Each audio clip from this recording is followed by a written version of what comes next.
Hey guys, welcome to the Algebra Prep Questions Part 5. This is going to be the answer video for those questions that you had last week. So please double check those out, make sure you got them right. So the first problem, it says the formula for the blood flow rate can be described by the formula F equals P1 minus P2 all over R, where F represents blood flow. So F represents blood flow. It says P1 represents the pressure in the inlet, P2 represents the pressure in the outlet, and R represents the vascular resistance.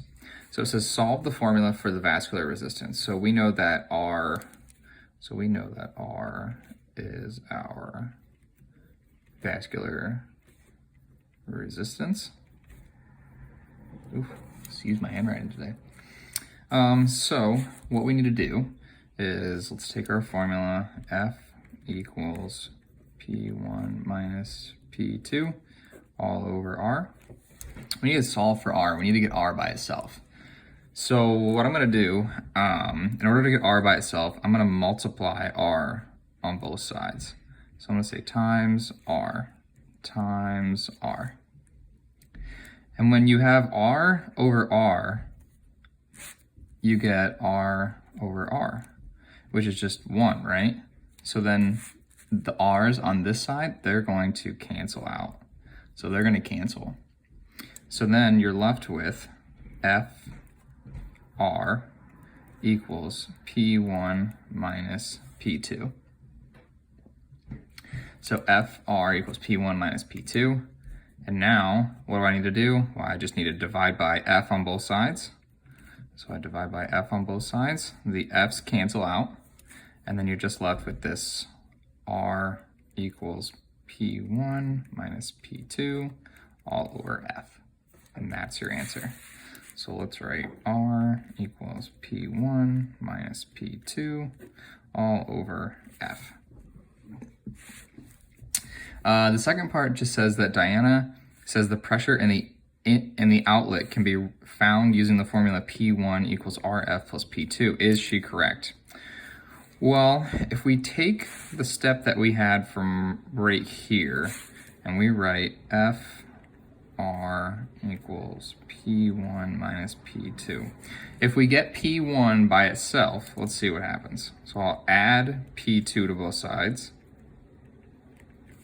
So those are going to cancel, right? They're just like regular numbers, except we're using variables now. So plus P2 equals P1. So she did her math right, but look what P1 actually represents. So P1 represents the pressure in the inlet, and she says that this is the pressure for the outlet. So I'm just gonna write the math is correct, but she mixed up what P1 and P2 represent. So technically this would be a no. All right, and the second problem says that a 25,000 gallon swimming pool needs to be completely drained for maintenance. Suppose it says your pump empties the pool at a rate of 30 gallons a minute. So 30 gallons a minute.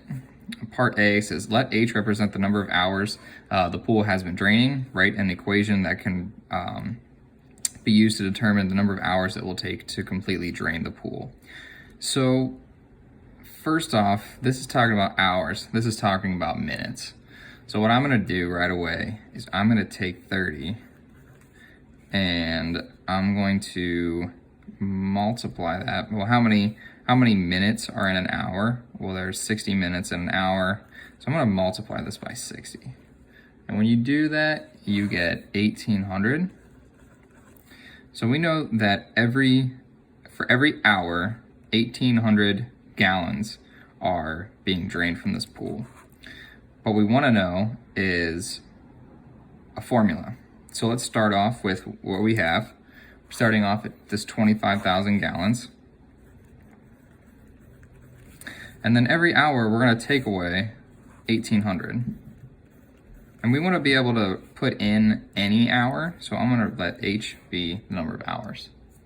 And then we can let this equal any letter you want. I'll just say Y, but this is the remaining